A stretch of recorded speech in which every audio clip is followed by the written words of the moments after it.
Bismillahirrahmanirrahim. Alhamdulillah wassalatu wassalamu ala Rasulillah wa ala alihi wa ashabihi wa man tabi'ahum bi ihsanin ila yaumiddin. Wa ba'd. Alhamdulillah ayyuhat talabah a'azzanillah wa iyyakum jami'an. Pertama-tama kita memanjatkan puji syukur kita kepada Allah Subhanahu wa taala yang masih memberikan kesempatan kepada kita untuk bisa mempelajari ilmu agama, untuk menuntut ilmu syar'i meskipun dengan metode ataupun cara yang lain dari biasanya.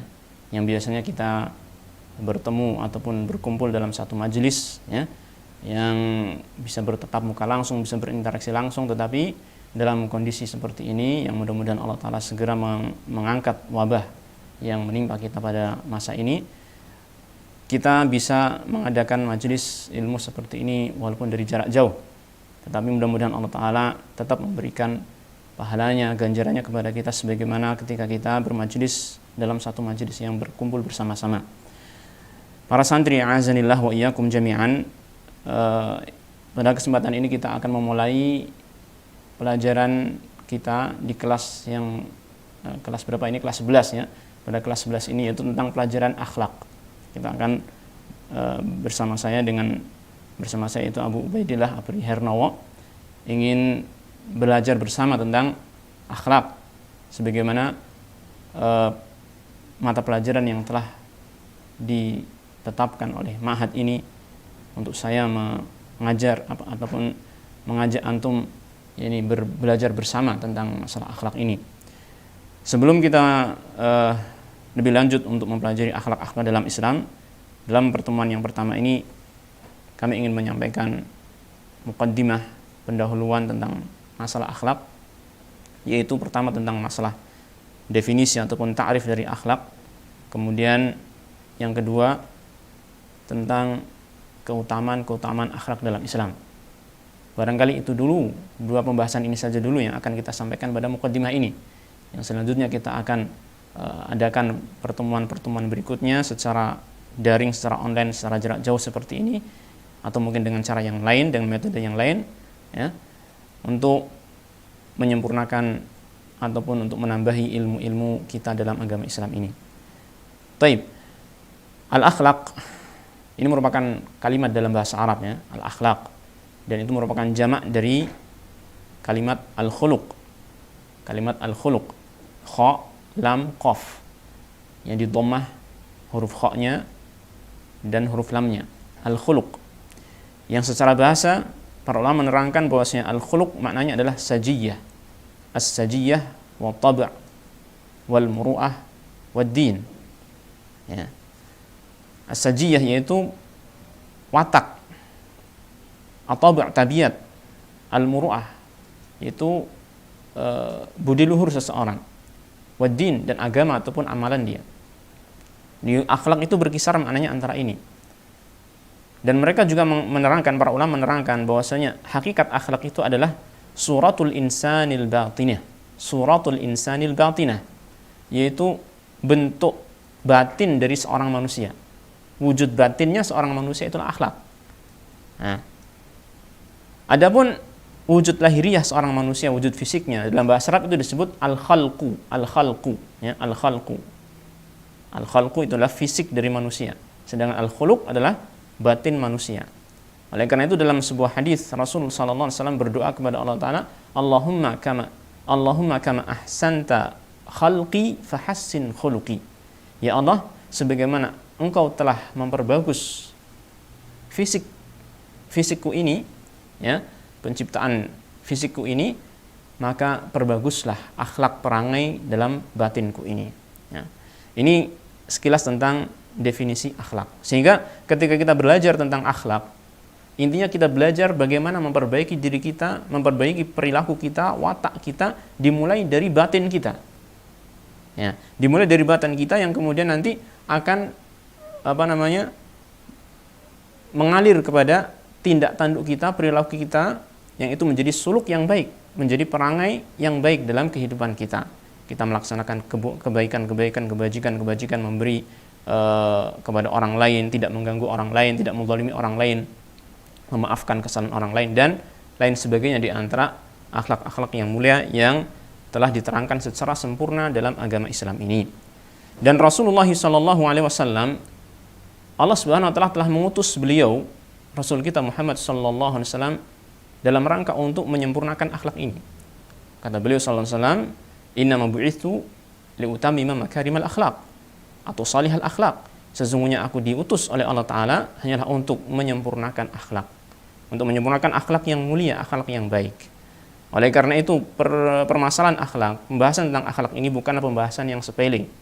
Bukanlah pembahasan yang sepele, bahkan banyak para ulama akidah ya, yang memasukkan pembahasan akhlak ini di akhir-akhir pembahasan akidah mereka. Seperti Syekhul Islam Ibnu Taimiyah rahimahullah taala dalam kitabnya Al-Aqidah Al-Wasithiyah, beliau telah menerangkan tentang masalah akhlak, pentingnya berakhlak yang mulia di akhir-akhir pembahasan kitab beliau tentang akidah, Al-Aqidah Al-Wasithiyah. Karena memang akhlak ini merupakan sesuatu hal yang tidak bisa dilepaskan dari masalah akidah. Bahkan Rasulullah SAW telah mengatakan, akmalul mu'minina imanan ahsanuhum khuluqa, bahwasanya orang mukmin yang paling sempurna imannya, ya, dia adalah yang paling bagus akhlaknya. Yang ini menunjukkan bahwasanya akhlak dalam Islam itu kedudukannya sangat tinggi sekali. Ya, seseorang yang mengklaim dirinya beriman, ya, mengklaim dirinya beriman dengan sempurna, tetapi kok dia masih memiliki perangai-perangai yang buruk, akhlak-akhlak yang buruk, maka dia harus mempertanyakan tentang kebagusan ataupun kesempurnaan imannya. Ada sesuatu dalam imannya, itu pasti. Karena tidak mungkin seseorang yang memiliki iman yang sempurna kemudian akhlaknya buruk. Enggak mungkin. Kalau ada akhlak yang buruk, tentu saja itu menunjukkan iman yang perlu diperbaiki. Baik. Ini tentang kedudukan akhlak dalam Islam, dalam agama kita. Kemudian sebagaimana tadi kita sampaikan, kita akan berbicara sedikit tentang keutamaan akhlak dalam Islam.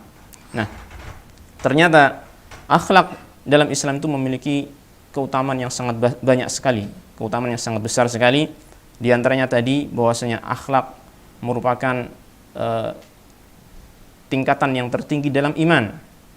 Ini yang pertama, akhlak merupakan tingkatan yang tertinggi dalam iman, sebagaimana Rasulullah SAW mengatakan, sebagaimana tadi kita sampaikan, akmalul mu'minina imanan ahsanuhum khuluqa.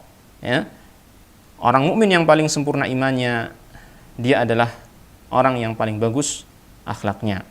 Kemudian yang kedua, bahwasanya akhlak yang baik, orang yang memiliki akhlak yang baik, maka dia akan mendapatkan kecintaan dari manusia. Tentu saja setelah dia mendapatkan kecintaan dari Allah Subhanahu wa taala, ya. Dan dia adalah orang yang akan mendapatkan kedudukan yang sangat dicintai oleh Rasulullah SAW.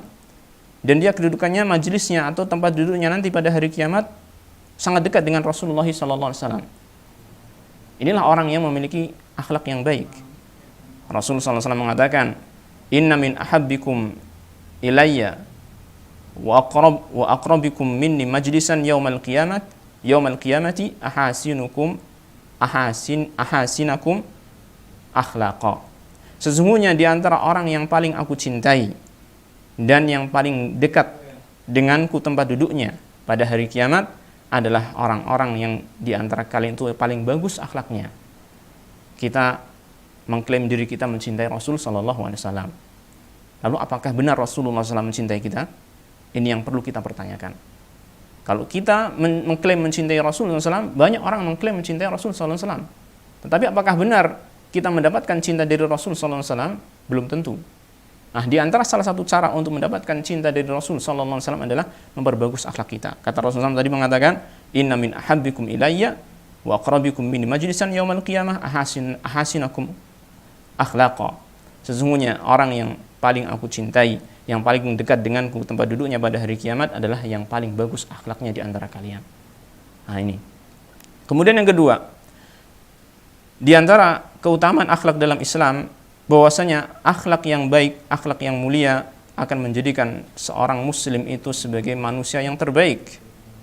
Sebagaimana yang disebutkan dalam hadis riwayat Bukhari dan Muslim, inna min khiyarikum ahsanakum khuluqa atau akhlaqa. Sesungguhnya di antara orang-orang yang terbaik di antara kalian adalah orang-orang yang paling bagus akhlaknya. Ya. Kemudian di antara keutamaan akhlak yang mulia, bahwasanya akhlak yang mulia itu merupakan pemberian hadiah dari Allah Subhanahu wa taala yang sangat besar sekali, yang sangat berharga sekali. Rasulullah sallallahu alaihi wasallam bersabda dalam hadis riwayat Abu Dawud rahimahullah taala dan Tirmidzi rahimahullah taala, "Ma syai'un athqalu fi mizanil mu'mini yaumal qiyamati min khuluqin hasan." Kata beliau sallallahu alaihi wasallam, tidak ada sesuatu yang lebih berat di timbangan seorang mukmin pada hari kiamat dibandingkan dengan akhlak yang mulia, akhlak yang baik. Kemudian di antara keutamaan akhlak yang mulia, bahwasanya seorang yang memiliki akhlak yang mulia, akhlak yang baik, maka dia akan mendapatkan derajat sebagaimana orang yang terbiasa melakukan puasa di waktu siang hari dan sholat di waktu malam hari. Rasulullah SAW mengatakan, innal mu'mina la yudriku bi husni khuluqihi darajat as-sa'imil qa'imi. Riwayat Abu Daud. Bahwasanya seorang mukmin sungguh dia akan mendapatkan derajat seorang yang sering berpuasa dan orang yang sering sholat malam dengan sebab apa? Kebagusan akhlaknya. Dan masih banyak lagi ma'asyiral ikhwah azanillah wa iyyakum tentang keutamaan akhlak yang mulia ini, yang kalau kita meneliti tentang kehidupan Rasulullah sallallahu alaihi wasallam yang beliau menjadi teladan kita dalam akhlak, maka sungguh beliau adalah seorang pemilik akhlak yang sangat luar biasa. Kata Allah Ta'ala, wa innaka la'ala khuluqin azim, sesungguhnya engkau wahai Rasul adalah di atas akhlak yang sangat agung. Dan Aisyah radhiyallahu anha ketika ditanya tentang bagaimana akhlak Rasulullah sallallahu alaihi wasallam, maka beliau menerangkan, Aisyah radhiyallahu anha menerangkan bahwasanya khuluquhul Quran, karena khuluquhu Al-Quran, bahwasanya akhlak beliau Rasulullah sallallahu alaihi wasallam adalah Al-Quran. Oleh karena itu ma'asyiral ikhwah azanillah wa iyyakum jami'an, ketika kita ingin mempelajari akhlak yang mulia, kita ingin memiliki akhlak yang bagus, tidak ada jalan lain bagi kita kecuali untuk kembali kepada Al-Quranul Karim, kembali kepada Rasulullah sallallahu alaihi wasallam, kembali kepada petunjuk Rasulullah sallallahu alaihi wasallam dalam menjalani kehidupan ini. Bagaimana akhlak Rasulullah sallallahu alaihi wasallam terhadap istrinya, bagaimana akhlak Rasulullah sallallahu alaihi wasallam terhadap masyarakat, terhadap temannya, terhadap anak kecil, terhadap orang yang lebih tua darinya, dan seterusnya. Seluruh kehidupan Rasul sallallahu alaihi wasallam adalah sebagai contoh bagi kita. Dan mudah-mudahan Allah Subhanahu wa taala memberikan kesempatan kepada kita untuk bisa menelaah satu persatu, sedikit demi sedikit tentang akhlak-akhlak yang mulia dalam Islam ini, baik dari Al-Quranul Karim ataupun dari hadis-hadis Rasulullah sallallahu alaihi wasallam. Untuk pertemuan yang pertama ini saya kira kita cukupkan sampai di sini. Insyaallah kita akan lanjutkan pada pertemuan berikutnya berbicara tentang masalah akhlak-akhlak yang ada dalam Islam, yang mudah-mudahan Allah taala memberikan kepada kita akhlak yang mulia ini. Karena tidak mungkin seseorang hamba itu memiliki akhlak yang mulia kecuali ketika Allah Subhanahu wa taala telah memberikan akhlak yang mulia tersebut kepada orang tersebut. Nasallallahu salama wal afiyah, wabillahi taufiq wal hidayah, wa sallallahu wasallam ala nabiyyina Muhammadin wa ala alihi wa sahbihi ajma'in, walhamdulillahi rabbil alamin.